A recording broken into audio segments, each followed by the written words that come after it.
All right, my friends, we are almost at the end of our summer semester. And we're going to talk today about Donna Fairhey's idea of yield, which means relaxing into the earth, giving up into gravity, so we're not holding unnecessary tension like I am in my shoulders right now. I'm going to do a bit of review for our final exam. And we're going to talk about muscle recovery because that's something that we haven't covered very much in this class. So you might have heard the idea of letting your muscle take a break if you're doing workouts 7 days a week, despite what your Apple Watch might be rewarding you for. It's not actually healthy for your body because your body needs time to build that muscle that you've asked it to build. And the way that we indicate a need for more strength or length, flexibility, to our muscles is by using them at their full capacity, right? So when we're lifting as much weight as we can or lifting enough that we can feel the fatigue in our muscles, that signals to the muscle that we'd like it to build more strength. Or if we are stretching our muscle to its full extension on a regular basis, that indicates to our body that we would like the muscle to build more length. And both of those actions require building longer or stronger cells. And that process of building your cells takes 6 weeks, right? So you feel muscle creep in your muscles when we stretch as the muscles relax, but actually building new muscle tissue that is a long-term change in your body takes 6 weeks of fairly consistent, so at least every 3 days process. And the other thing to think about is that sometimes we get injured, and when our bodies get injured, let's say we pulled a muscle, so that means that there's some amount of tearing in some of the cells, right? So a muscle is basically made up of multiple muscle strands, each strand being a cell, and they are basically in chunks and that like coated in connective tissue and then chunks of chunks all together. So similar to the shape of hair, right? And then when my muscle contracts, it gets fatter and shorter, and when it relaxes, it gets longer and slimmer. Yeah? So it's a very nice thing to think about muscle in the same shape as hair. So when we injure a muscle, either by overloading it with too much weight or too much repetition, or by pulling it longer than it is ready to go, then you can think of it as some of the hair strands are breaking, yeah? And then what the body does to help you recover is it sends in platelets and it builds and it patches you up like Band-Aids, and like it really just looks like a stack of hay over the injury to kind of glue everything back together like a patch.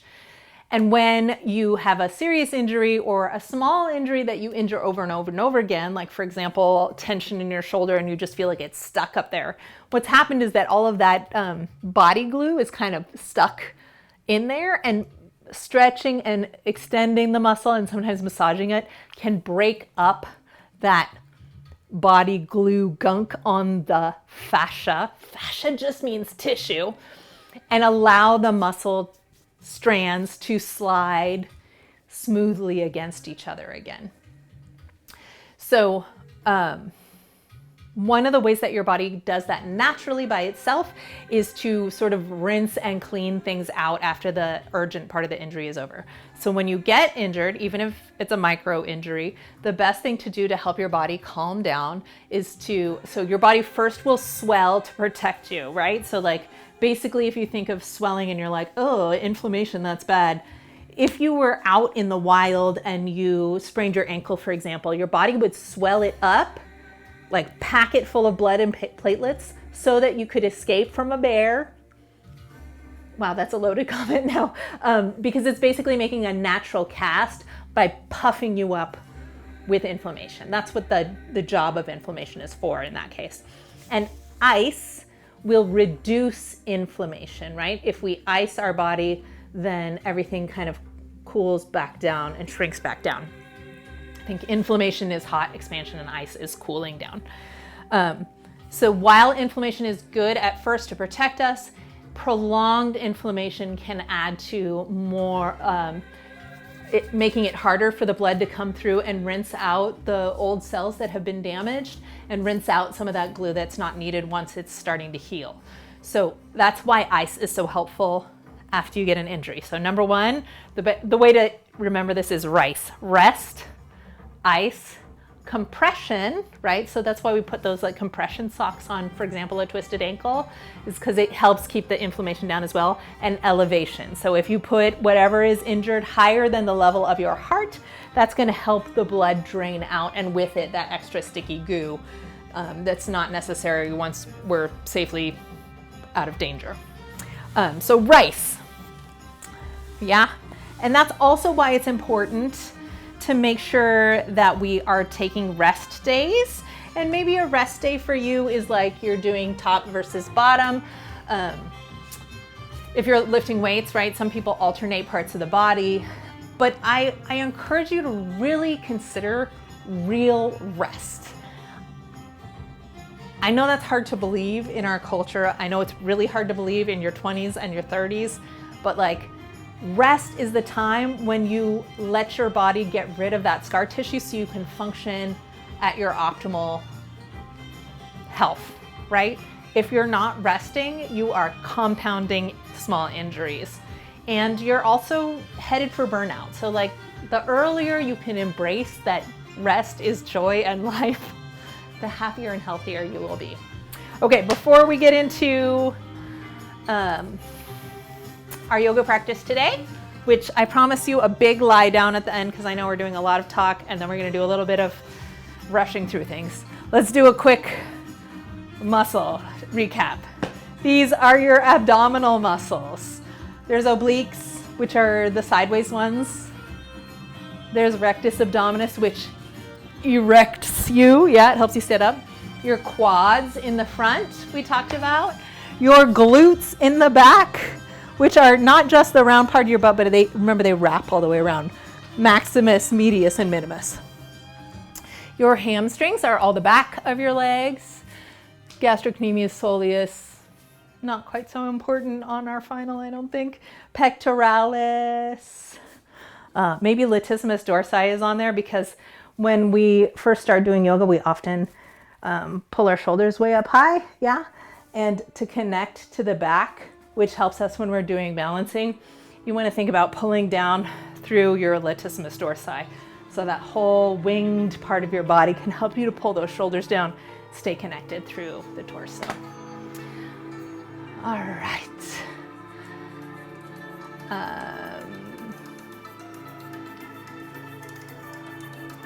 Let's see. I think those are the big, oh yeah. Okay. On that note, we're going to start standing up today since we have a lot to get through. So go ahead and come to the front of your mat. We're going to go through our sun salutations, starting in our mountain pose, which is 2 feet on the ground, nice and together. We are strong and tall and steady like a mountain. Big breath in. And see if you can circle the arms and balance with your eyes closed.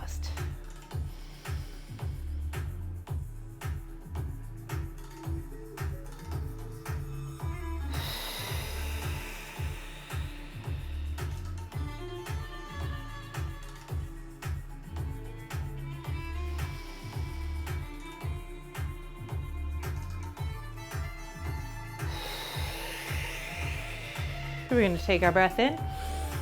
And today we're just going to reach to the side and lengthen the side body here. You would think there would be like a more official word for side body. Inhale up and reach to the other side. And remember, in yoga, we are usually being still, but sometimes in older martial arts trainings, there's warm-ups where you're bouncing to stretch this muscle. And while that movement might warm up the muscle, it is not a good way to stretch, to do ballistic or banging motions in your stretch. It's been shown to be more likely to give you injuries. So dynamic stretching, which is what we do when we're doing vinyasa, just means dynamic, just means with movement. Dynamic stretching can be a nice way to gently warm up. Inhale to flat back. And exhale down. We're going to send your right leg back today. All 5 toes are on the floor with both feet. Both knees are forward and hips are forward as we come up in high lunge. Shoulders down. High lunge. Both legs are parallel. Everything is facing front. We're going to take that back leg and we're going to rotate the back thigh out from the hip socket and bring the hips back to square. And that makes it warrior one. So the difference between high lunge and warrior one is just that the back leg is rotated out to 45 degrees. Open those arms up, hands down, change your back foot back to high lunge, step back, and we're going into chaturanga, which has several steps. Plank, step 1. Chaturanga, step 2. Forward, up to your cobra. Remember, in cobra, we want to use those lats to pull the shoulders down and back, as well as our rhomboids. Down we go. You coming aboard? Let's go, buddy. Up we go. Downward dog. One of these days, I'm going to get him to stay. You're going to ride my downward dog? This is dogs. I'm going to stand on that dog. Meow. Right leg's coming up. 3-legged dog. We're going to tuck it through. All right, when I tuck through, I am in high lunge because my heel is off the ground. I'm going to come on up. I'm going to open those arms wide. I'm going to square my hips to the front, and from there I'm going to spiral the spine all the way as far as I can to your right. And go ahead and take your left hand down today. Shoulders down the back. Feel like you're pulling them down and attaching to the hips with your lats. Big breaths. And go ahead and take your right hand down and step together. Inhaling up. Exhaling down. And rise up into your mountain pose. You have done a sun salutation on the right.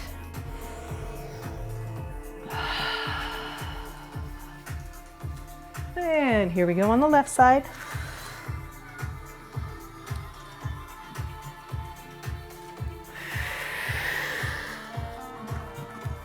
Left leg back. Find your high lunge. Remember, we use centering to squeeze our thighs together to bring that hip back to center. We're gonna yield in the thighs to drop the hips low.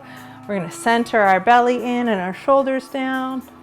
Then we're gonna change that back leg to warrior one today. Turning out from the thigh, oof, and centering. So I'm really thinking about taking my back leg's back heel into that center line like there's a plane of glass, and that helps me balance. And we'll step it down. Changing my back foot to high lunge for our chaturanga vinyasa. Plank.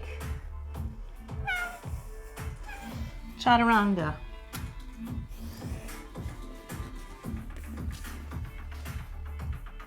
Cobra. Or upward facing dog. That means I'm tightening my knees so my knees come up. Back to the floor. Is today the day? Come on. Come on. All the way up. Come on. It's like, I'm not falling for that.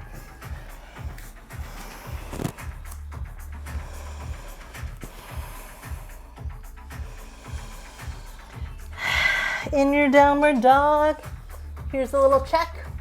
Pointer fingers forward, elbows wrapped back, ears between your arms. Legs can be bent for me because I'd rather have your chest fall open onto your thighs than straight locked legs and a curved chest. That's not the goal here.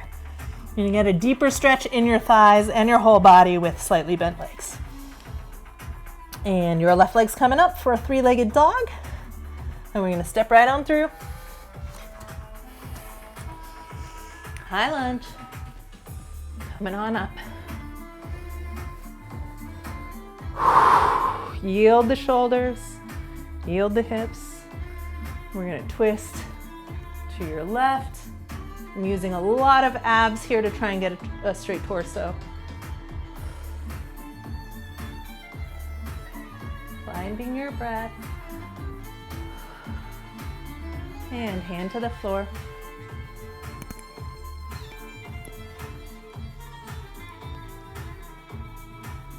Radiating through those top fingers. Make sure your hand's not falling behind you, but air on the side of a little bit in front of your body so that your shoulder can roll back. And stepping through. Forward fold. Soften those knees and roll on up.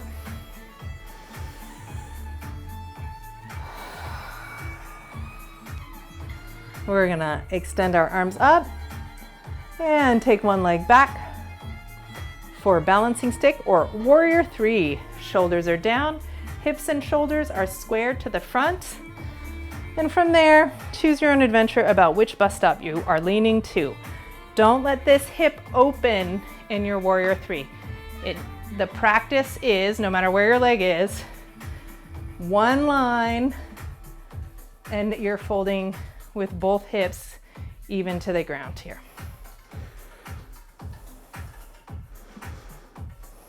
If you have bricks and you don't have them in front of you, like I don't, now is a great time.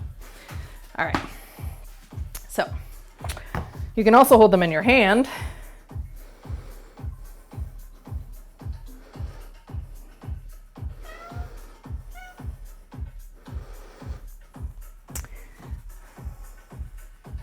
If your bricks are on the ground, you can check that your pelvis is flat to the floor, and you can engage your glutes a little more to lift that thigh up to straight.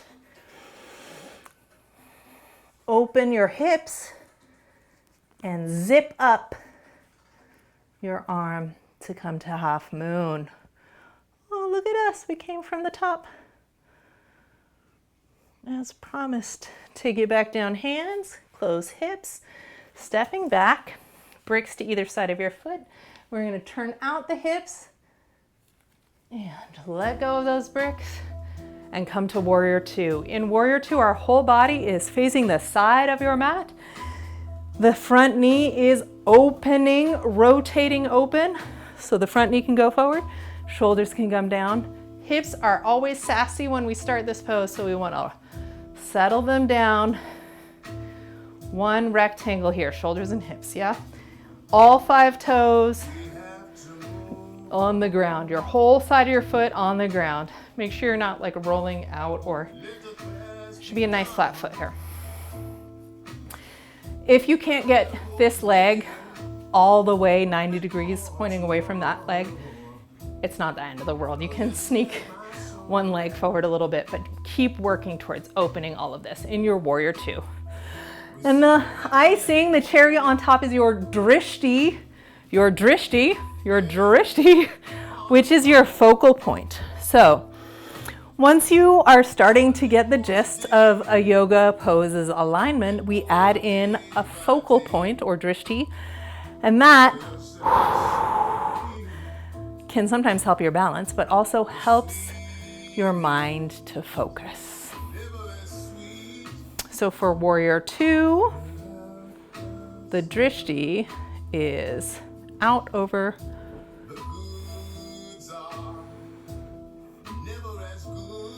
past your hand into the horizon. Yield those shoulders, yield those hips. When you're ready, we're going to take a big breath in. Probably that front thigh is getting tired if you are deep into your lunge. If that front thigh is not tired yet, then guess what? It might be time to assess whether your knee is over your heel, or whether you're kind of hanging out here in it's not that hard zone, yeah? We're gonna come to side angle. And side angle's drishti is a weird one. It's in the middle of this armpit. So I'm gonna be down here and looking up into my armpit while I'm trying to press this hip underneath. So everything on one plane.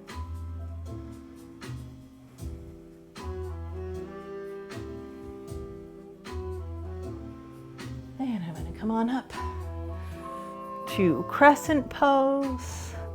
No weight on the back knee because we never push sideways on the knee. And back to warrior two. And then we're gonna straighten the front leg and make our stance a little bit more narrow for triangle. And in triangle, hips and torso stay in one solid block as we tip from the hip sockets down here, yeah? So we're not twisting from the waist.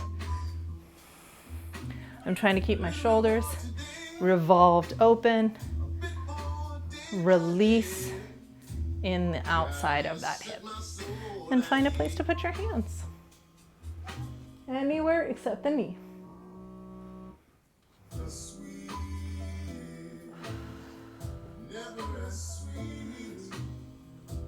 Drishti for your triangle can be up in the air, like I'm looking, straight up past my hand, straight forward, or down on the floor. 3 drishti options. Doesn't matter which one you pick, you just want to pick one. And we're going to come back to warrior two and turn both knees forward here. Take a nice flat back. Radiate forward and back through the spine. Pat the crown of your head. Yeah, I'm gonna have to take out my hair clip in a bit. Your crown of your head should be the very top of your head, not where your pompadour is, yes?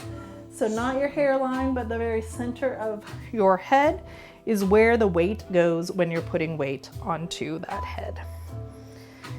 Go ahead and take your hands to your bricks in wide angle pose. Bend your knees and smush the cat. And if you are ready to, go ahead and walk your hands through underneath yourself and hang there for a moment. If you have not noticed yet, there's a formula here between the width of your feet and how close you are to the floor. So if I put my feet really so far apart that it's hard for me to stand, I'm gonna be a lot closer to the ground, yeah? So if your goal is to get your hands on the ground for what's coming next, sometimes that can be a way to get down there. Another way to get down there with a little more support is to bring your legs to where you can hold them and bend your legs to get your hands down to the floor. We're gonna roll up. We're gonna turn our knees out to the sides.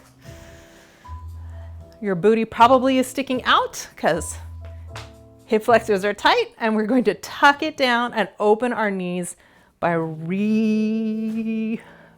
rotating them out, right? And then I'm gonna press my hands into those thighs to help assist. Use my core as strongly as I can for the horse pose. So much support into the ground.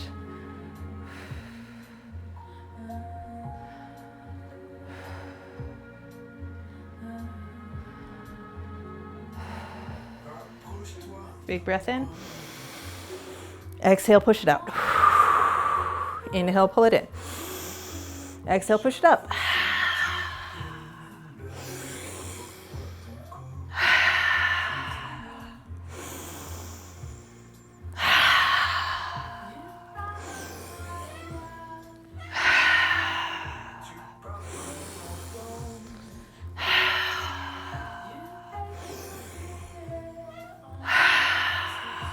And bring it up. Nice job with the pranayama, everybody. Walk it to the front of your mat. And we're gonna draw our shoulders down, tailbone engaged, connection from the shoulders to the hips as we open the other warrior three. Start with that toe on the ground. Really feel, what does it feel like to wrap my hip closed and squared.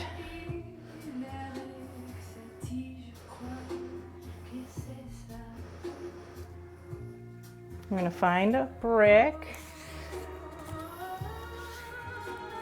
Start with a square pair of hips and then use your glute to lift that leg up higher, yeah? As opposed to lifting it with the hip. Does that make sense? I should put a little sparkle star there so you can see where my hip bone is. Hip bone still on the floor, squeezing my butt and radiating through the back leg to get that leg up. Now I'm going to open my hips all the way sideways. Feel my whole foot connecting with the ground.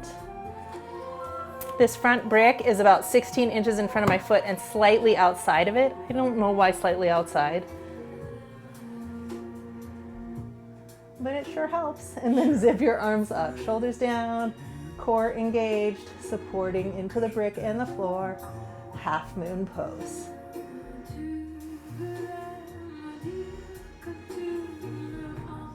And hand comes down from your half moon pose, step back, pass through high lunge, open the hips, cartwheel up to warrior two on the opposite side as before.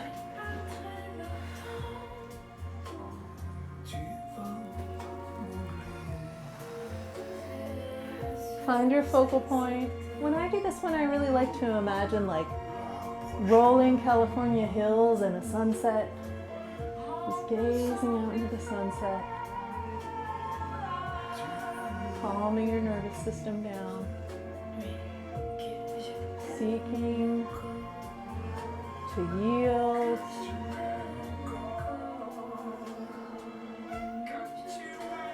Big breath in. Let's come to our side angle. Trying to bring this bottom hip underneath ourselves.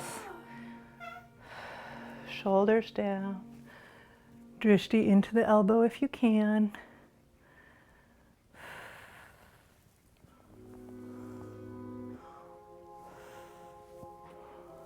And we're going to come back up.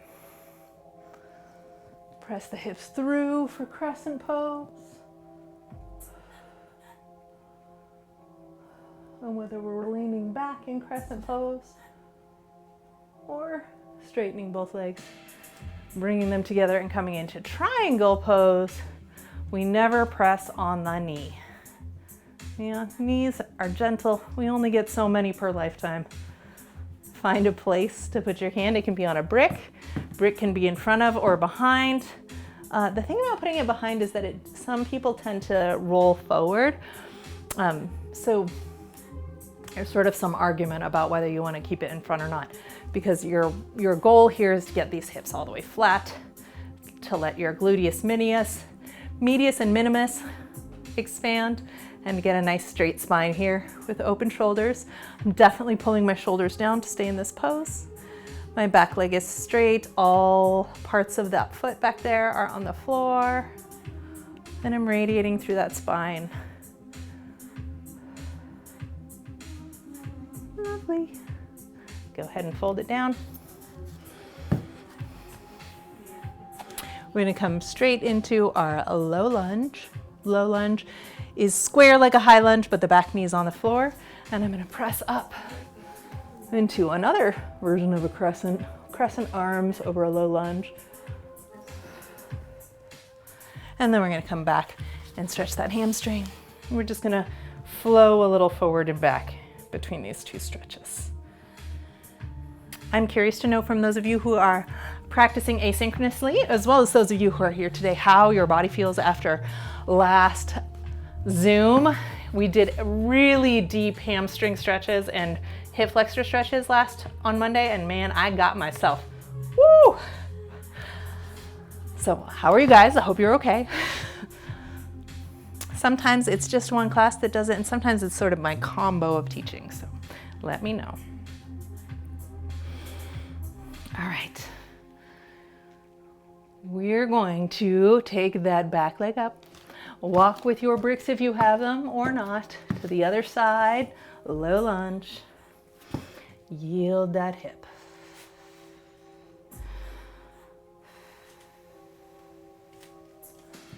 Pressing up, supporting through both legs.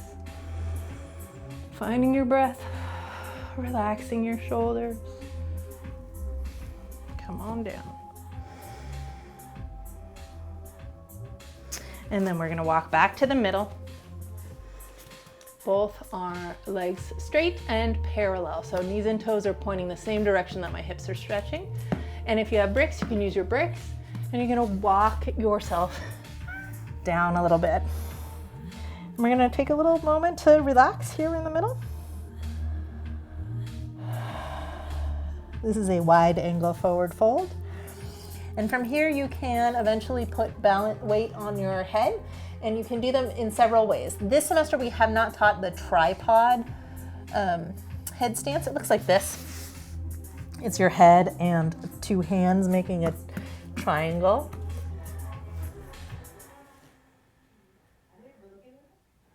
Oh, we have somebody talking. I'm going to put everybody on mute. Bloop.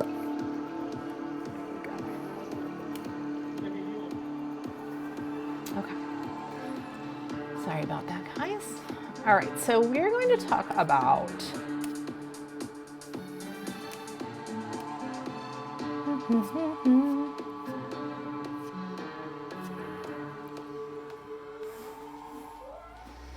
drop our hips down for a moment here, and we're going to talk about the supported headstand is what it's called. But it's really, most of the weight is in your arms. We just happen to touch our head. So go ahead and come down into your victorious pose, which is what we call seated on your feet. And we're going to take our hands together like holding hands. Some schools like to leave a little bit of space. I do like to leave a little space. Other schools teach you to squeeze the hands all the way together.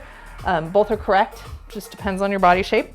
Also, I think it's easier to hold your hands together if you have longer arms, but holding your hands together tightly also builds muscle in the forearms and hands, so they both have benefits, What we want to do with our arms is, first let's do the dolphin. So I want my arms to be as far apart as my elbow, so this is a good way to check your elbow placement, is just, can you wrap your fingertips around the opposite elbow? And then from there, leaving my elbows where they are, I'm going to hold hands with myself and put those pinkies down. And I'd like you to just knock on the floor like you're swinging an axe for a moment here. And the action that helps to spread the weight from the elbows to the pinkies while we're putting weight on it is to push those pinkies down to the ground. So we want to spread evenly from elbows to pinkies. And then go ahead and send your hips up into the air. Excuse me, nobody can see me. You're gonna be on the other side, buddy. So spreading the weight from your elbows to your pinkies. And then when you sort of start in this position, sometimes like with downward dog, we often tend to have sort of a bend in our shoulders, and we want to push back with the arms. Sorry, I put the brick there because that's another way to measure the distance. You want to push back with the arms so that your tailbone is the tallest thing up. And it's okay if those legs are bent, but you're aiming for head between your arms at first. And then as you're building strength, you're going to pull those shoulders back and bring your chin over your hands and rock back between those two places to build strength. So nice and steady control between those two places.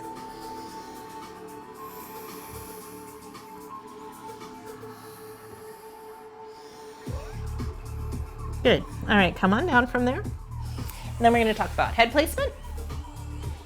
So as we said, crown, not tiara. And of course I have a giant pompadour and hair clips in today when I have to teach that, because it's tradition.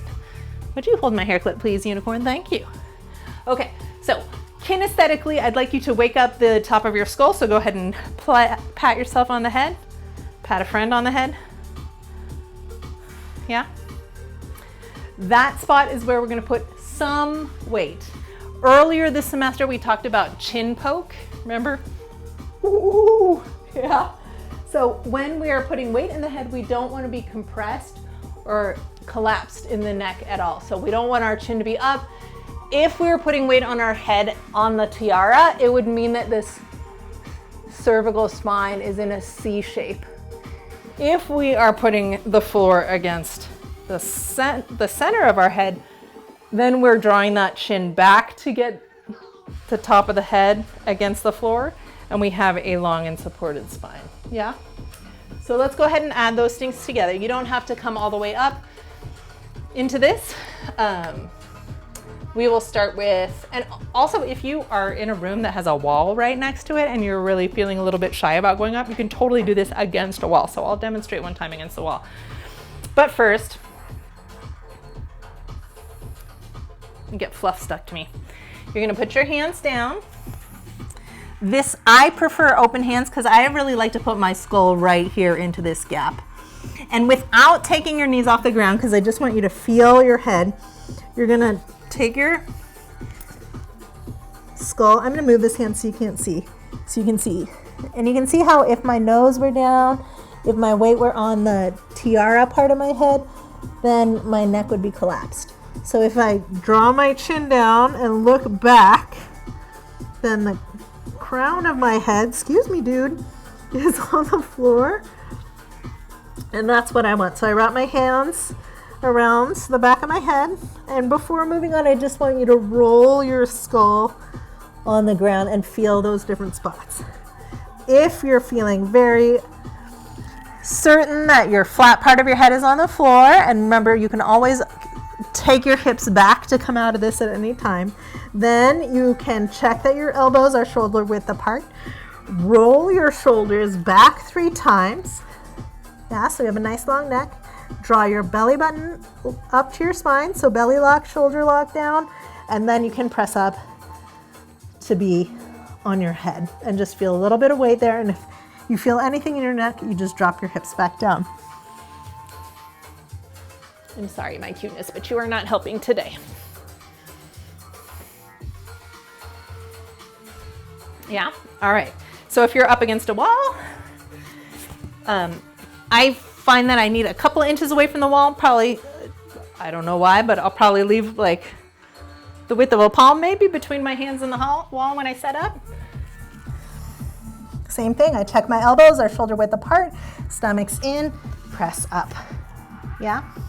From here, I really am pulling my shoulders down, and I'm not actually touching the wall. It's more that it's there to make me feel safe in case I fall backwards.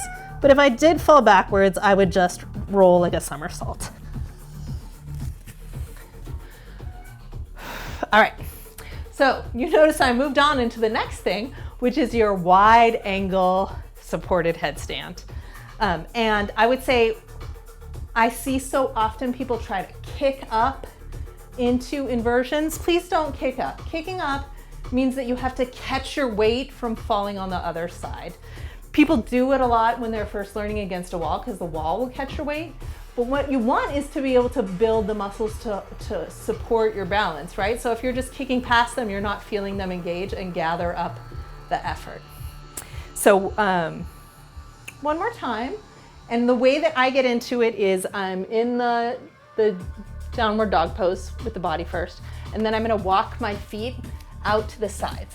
And when you get to the point where your feet are as wide as they're gonna go, but you're not all the way upside down yet, what I actually do to get my weight of my hips over my head is I squeeze my legs from the butte. So I'm gonna think about pulling my legs apart with my gluteus maximus, and that's how I get my hips to roll up over my head the last moment. You're gonna be polite? Please, sir. Okay. You have to do wide angle supported headstand too. All right, here we go. Crown of my head, elbow width apart, elbows, shoulders down. And remember, if you are working through bus stops, then you're practicing putting your head on the floor, squeezing your shoulders back, belly lock engaged, and maybe pushing into the dolphin.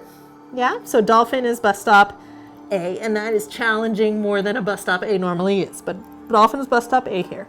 Then I'm gonna walk my legs in a little bit, and I walk them wide. I'm really pushing my shoulders and elbows into the mat, and then I open my legs wide, to balance. Ooh, not so much on this side. What's going on? Let's reset. I'm going to reset from the bottom. Could it just be that I'm tired?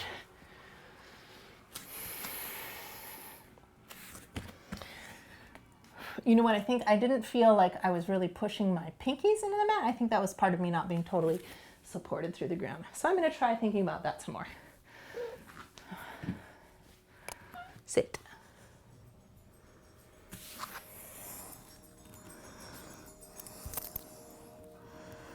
All right, pinkies, head, shoulders.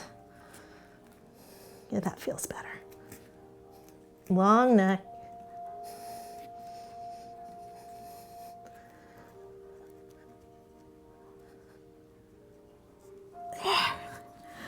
Phew. That was your wide angle. Maybe it was your dolphin. Maybe it was your dolphin wide angle. And maybe it was your dolphin wide angle supported headstand. Yeah? All right. Phew. Now that we've done a lot of opening, we're going to come down onto our hips and do some windshield wipers. So I'm gonna just tuck my hands behind myself and gently let the knees rock side to side.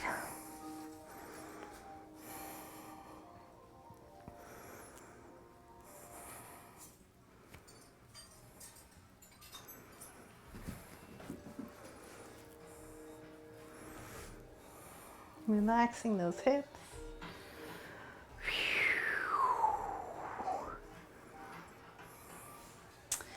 And coming down onto our backs. And we're going to have like a slow transition into your Shavasana today. So if you want to change your lighting or get a blanket or pillow nearby, now's a great time to do that. And we're going to let both knees come all the way down.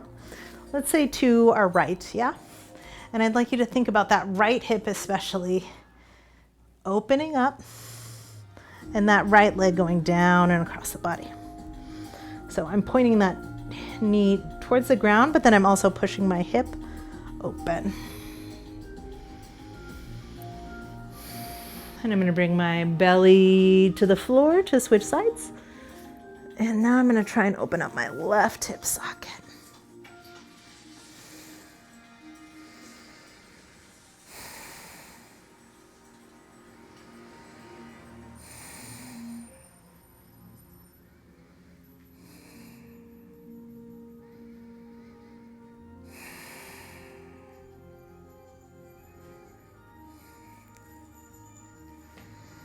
And come back center. Walk your heels in nice and close, and we're going to arch and curve the back. Inhaling and exhaling with the movement. Placing your hands down by your sides. And I'll leave it up to you. If you feel like, it would feel so good to do a bridge right now, then you can work your way up into a bridge. And if you're like, no, I really just want to relax and settle down into the earth, then make that decision for yourself. Do what feels good for your body. A little cat-cow on the ground. Option to arch.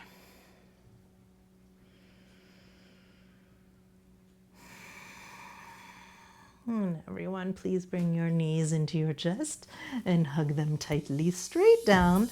Try not to cross your ankles when you're doing this pose because that's actually twisting your hips. And what we want is a nice even stretch through the hips and back of the thighs. So I'm going to use my arms instead.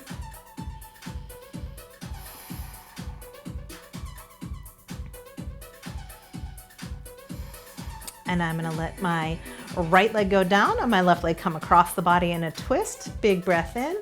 And I'm going to look with my whole face, so jaw and nose, to the right while the left leg comes across in the twist.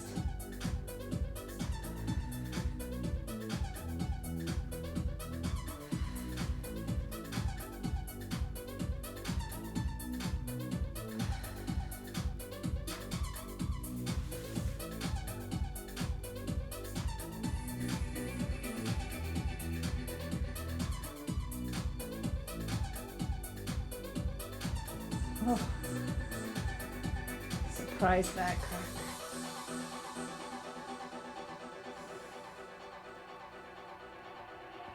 All right, go ahead. You can use your left hand to bring that right knee back to center. Woof. Jumbly, jumbly, crickly, crackly, and squeeze it straight in. If it feels good, you can move that foot, circling the ankle.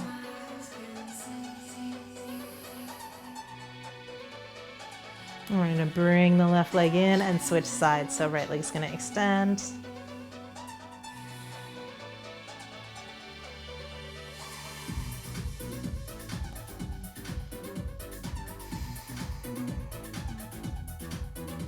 And bring the knee across.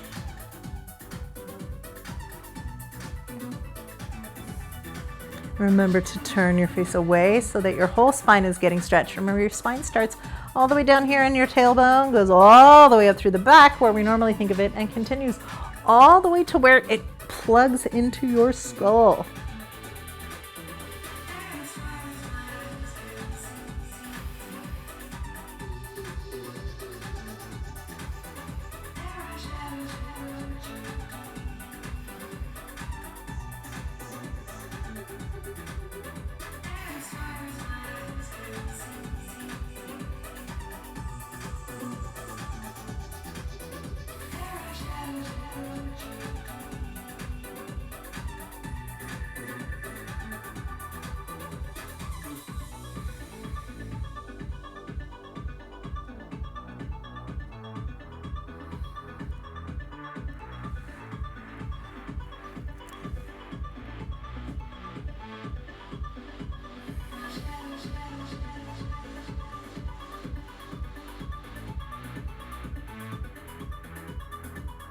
And gently back center, both knees in.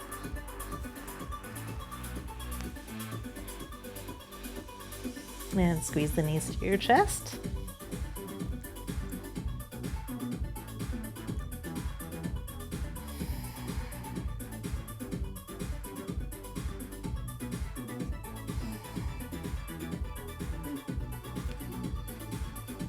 All right.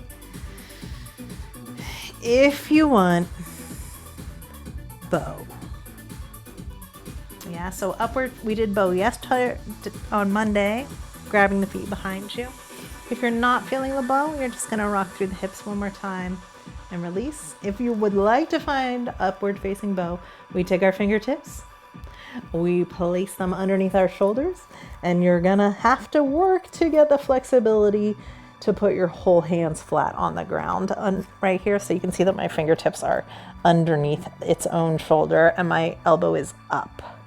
Yeah, they're gonna wanna fall out. If they're falling out, then my thumb is free. So that's the trick there. I'm gonna walk my feet. This is kind of a cheat. I'm gonna walk my feet apart and push up into a wide bridge and then come back down and just do a couple there. I think a wide bridge can be a little easier than coming back up in a narrow bridge, but both are very, very worthy. In the upward facing bow ultimate version, you want to have everything nice and narrow, but sometimes it helps to widen it out. All right, see if you can press the floor away with your hands. Hips still staying on the floor, so we're isolating each part. And push, get your shoulders up off the ground. Good. All right, flex and point those hands a couple times. The way that I get up into the bow is that I push my hips up and then I push my hands up enough that I can tuck my top of the head to touch the floor and then push-ups up on more. So it's like a hip, head, hip, head, hip, head scenario. Again, you want to be thinking a lot about keeping your neck long, and bringing it all together towards that center line. So up we go. Oh, that went in one time. I'm gonna look forward. I'm gonna try and push my shoulders over my hands. Ooh, I can feel all that work from Monday in my back muscles, which are working hard. I'm gonna try and yield in my shoulders a little bit. On the way back down, I'm gonna lower the back of my head to the floor and curl down and hug my knees. And that is it for today, y'all. remember to rest in your supine child's pose.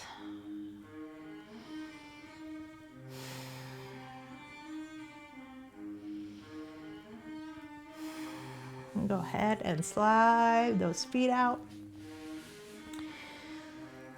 Soft knees, and we're going to rock them side to side to get towards Shavasana. Big breath in. We're going to take the right knee out and bring it to the outside of the rib cage. Yeah? Woo! I had a Charlie horse, y'all. Let's demonstrate on the left side. Okay, so thigh outside. And we're going to bring this foot up in the air, so your knee's pointing down. Same hand, same foot is going to grab the arch. And the weight of my arm is pulling that knee towards the earth here. So I'm going to get an inner thigh stretch here just by letting the heaviness of my hand happen. Your foot might try and go down here, and then it's really hard to reach. We want to get that sole of the foot up towards the ceiling. It's okay if this leg bends to accommodate that. This is a half a happy baby.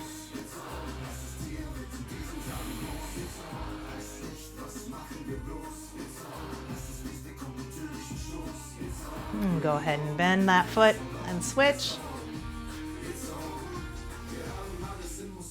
Other half a happy baby.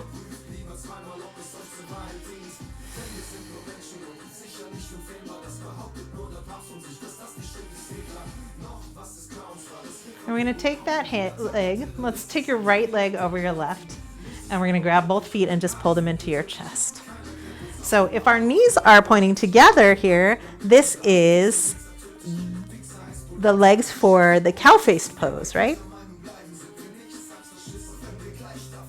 You can grab by the calves and try and line your knees up and just pull them into your chest.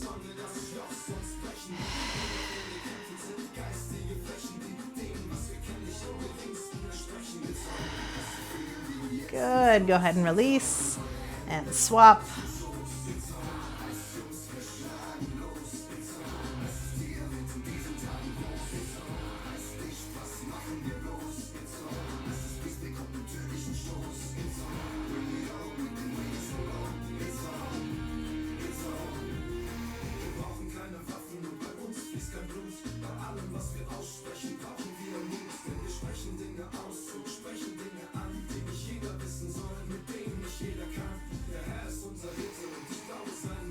Good. All right, I'm going to put my right foot down and my left foot is going to open. For the sake of our final, this left leg over the top would be in a, now we're doing a supine eagle pose, right? So my left leg is on the top leg is bottom arm. So go ahead and cross your right arm over your left and bend them and lift those elbows up. It's kind of nice feeling it here. You can really feel the stretch in the back.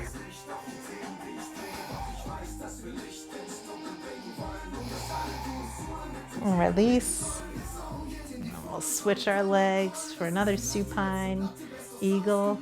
Trying to let your pelvis just relax towards the ground. Top leg is bottom arm. We're going to cross those arms, lift it up.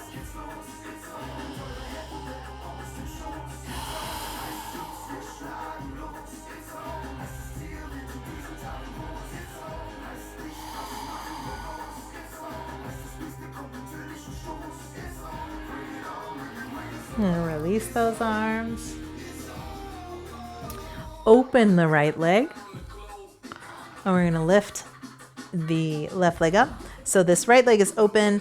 And if I stretch my left leg up, I'm making an old-fashioned letter 4 with my legs, which is why this is called the number 4 stretch. So you see the upside down letter 4 here?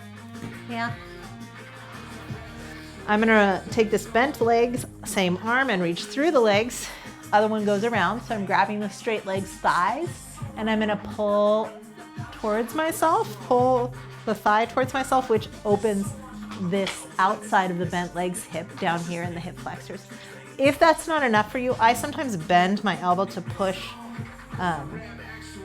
the bent leg out, And this long leg can be bent or straight. It does not matter. The stretch here is happening in the bent legs hip. And this is an excellent stretch for any of you who suffer from sciatica. So sciatica, if you don't know, because I feel like everybody gets it at some point, is when the external rotator muscles, including gluteus maximus, but mostly we're talking about piriformis and the 6 little muscles that live under your butt cheek, and they turn your knee out. When they get inflamed because they're strained or pulled, they swell up and they end up pressing the sciatic nerve, because all of the external rotator muscles and that nerve all go through that little hole in your hip bone. And so when those muscles get inflamed, then they compress that nerve, and that can cause numbness or pain down through the outside of the leg and into the external toes here. But also just like low back pain. Let's try the other side. So for me, that's going to be left leg over right. That means the left arm through the hole. And then I draw both legs in and let the bent leg open as wide as it can so the stretch happens on the outside of that leg's hip.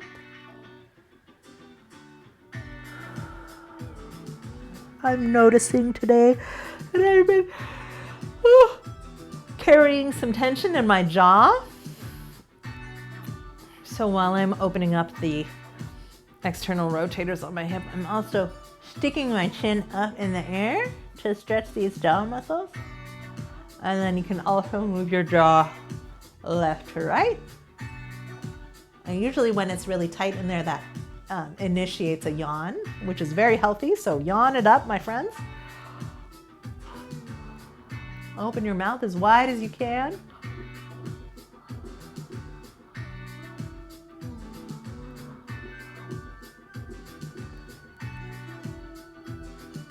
Forward and back with the jaw. Looks weird, feels great. Lovely. All right, extending both legs into the air. Woo! Gently take those bent legs against your body and let your lower back and your hamstrings stretch out. Remember, hamstrings are back of the thigh, quadriceps are front of the thigh. Your calves are your gastrocnemius and soleus.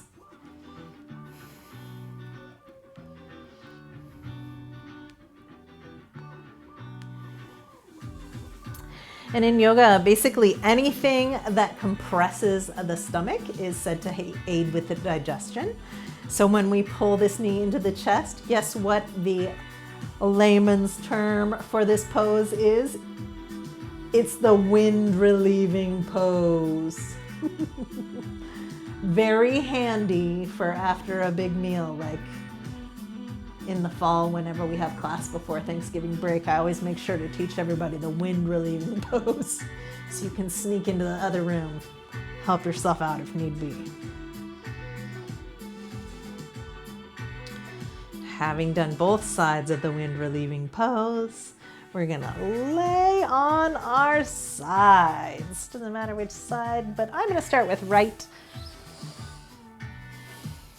And I'm gonna put both hands out in front of me. And take a big breath in. And I wanna find the spot where it feels like my hips are right on top of each other. And I don't know if this feels the same way. Maybe since gentlemen tend to have broader shoulders than hips, I'm curious whether you guys feel like the placement of your hip, the distance between your hips and shoulders makes your shoulders feel like they're falling up or falling down or straight. I definitely find that my hips, because there's a difference between the hips and the waist, if my bottom leg is too far away, then this hip falls in, or vice versa. So you want to find a place that feels pretty comfortable where your legs are going to stay on top of each other, and then we're going to put shoulders on top of each other and hands straight forward. And just take a moment there and let your neck actually relax onto the floor. And just slow your breath down. And while you are relaxing in this position, I'm going to change our lighting and our soundtrack. We're going to do a chest release.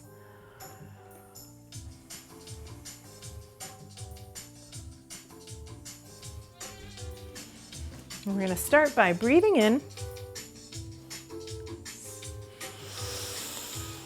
and opening just one arm so that it's right on top of the other arm. And then take a breath here. And we're going to exhale and put the hands back together. And take a breath here. We're really slowing down the energy.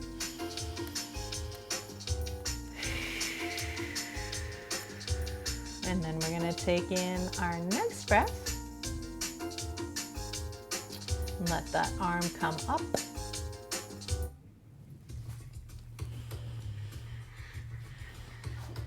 And exhale. You're still laying on the floor. And big breath in. And exhale, let your arm open slightly behind the shoulder. So then the stretch will happen into the pectoralis, maybe major, but also minor, which is that little muscle right there that connects your arm to your shoulder and across the front of the armpit. I will rejoin you on the ground now.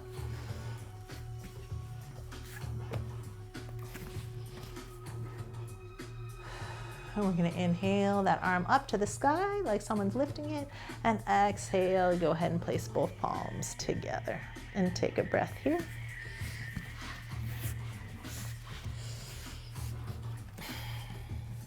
On your next inhale, we're going to inhale that arm straight up into the air. Feel like there's a little bit of space in your shoulder socket. And then as you exhale, you're going to let that arm go back behind you further this time. So the weight of the arm is starting to pull the rib cage, but not quite tipping you backwards onto your back. And slowly spend about 5 breaths here, just panning your arm in a soothing way.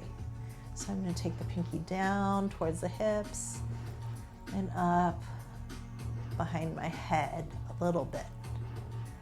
And if I'm in sort of a high V position with that arm, then it changes the stretch deeper into my armpit and maybe even the scalenes, which are those muscles that, I'm sorry, not the scalenes, it'll come to me, but the side of your rib cage here.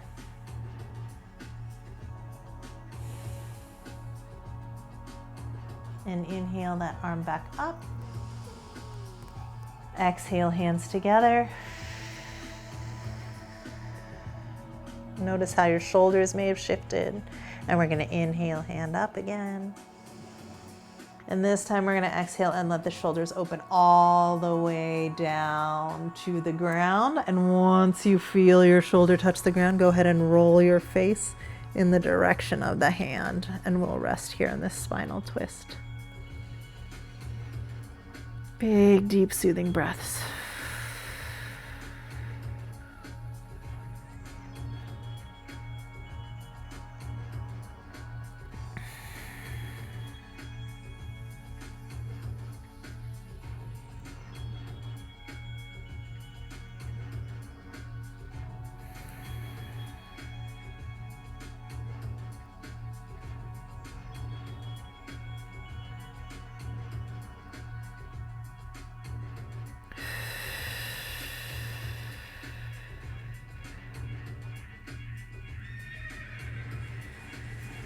Another breath, really trying to yield to gravity. What else can you relax? Where else can you give yourself permission to sink into the mat?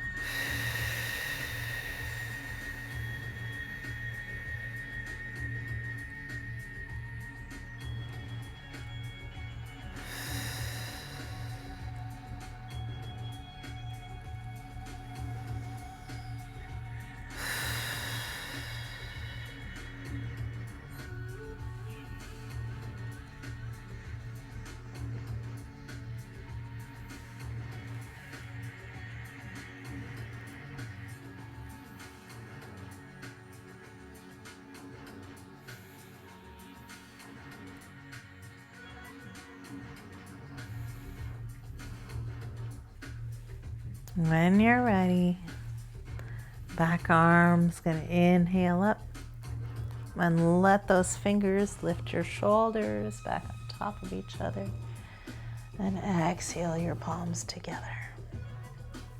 Take a breath here.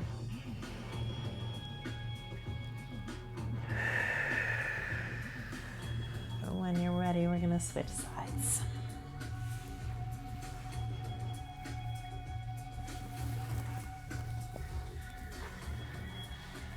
Setting yourself up again so your shoulders are right on top of each other and hips are right on top of each other. And take a couple breaths and just let your neck relax as it's leaning over to, in my case, left arm.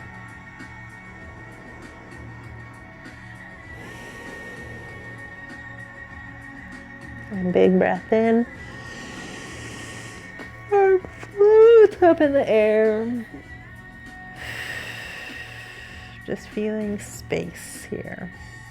Imagining either gently radiating with that arm or even just that someone up in the sky is gently pulling you by the fingertips.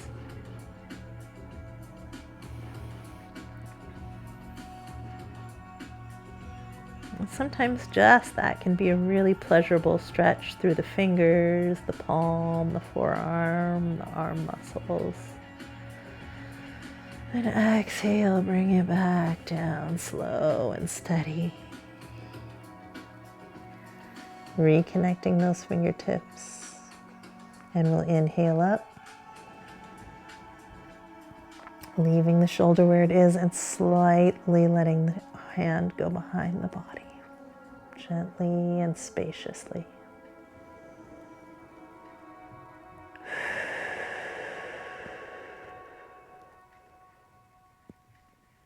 And inhale, lift to the sky. And exhale, palms together.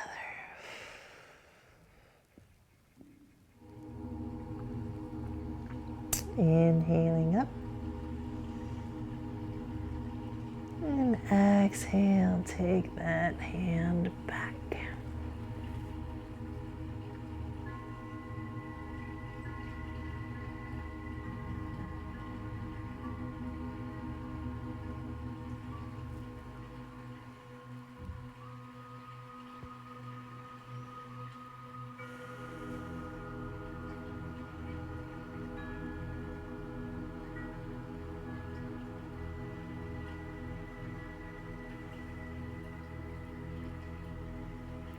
Gently panning if you haven't already. Reaching up behind yourself and letting the armpit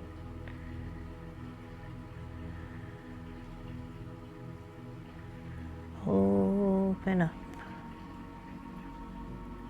And the serratus muscles between your ribs may open up as well.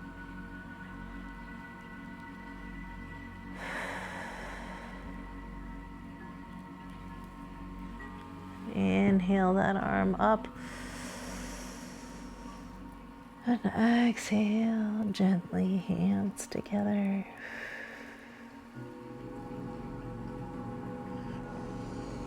Inhaling up with the hand. And this time the whole chest rotates. The chin and nose and shoulders all to the back.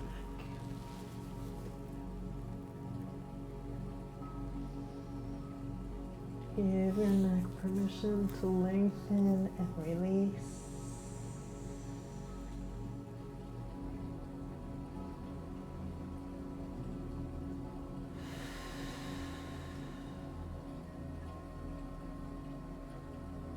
Letting gravity pull you into the spiral.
Gently inhaling the hand up, and that lifts the shoulders up and lets your hands come back down together where you started.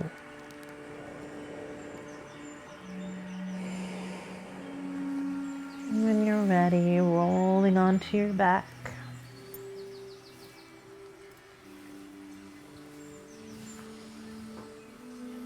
And walking your heels up to the outside of your hips and letting those knees knock together. And your palms open up low.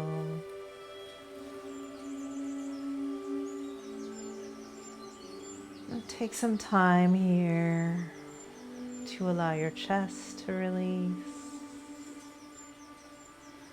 and your jaw to soften, letting the bones of your pelvis settle in.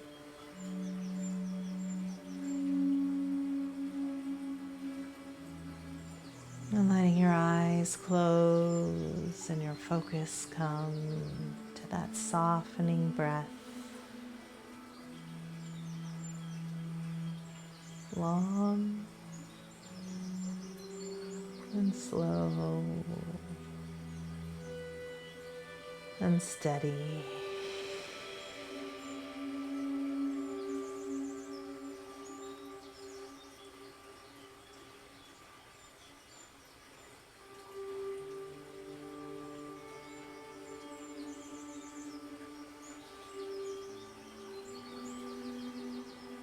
Letting each breath linger a little longer than the one before.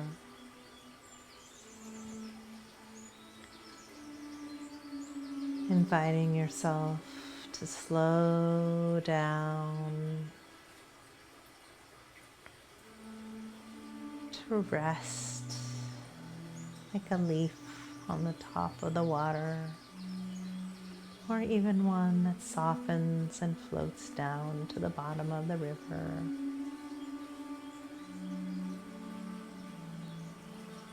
No longer using any effort, but instead giving yourself permission to just release, to disengage,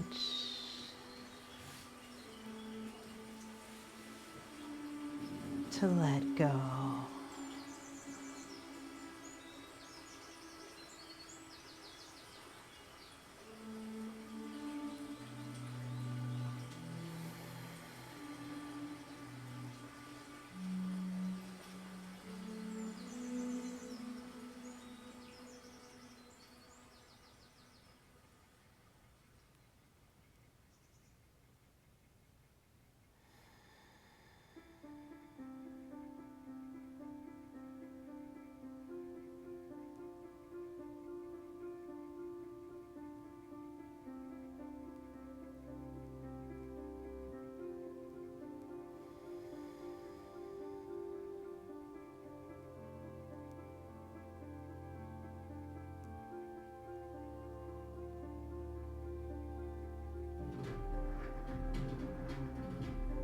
As we move into the close of our summer semester, I hope you each take some time to be grateful for the gifts that you've given yourself and each other. To know that showing up for yourself is also showing up for the other classmates, because we couldn't have this class without each of you. And know that you are valued and that your body is valuable exactly the way that it is, in flux or static, motion or stillness, change or relinquishment. Your presence matters, and I am grateful for you. I invite you to feel grateful for your classmates and especially for yourself.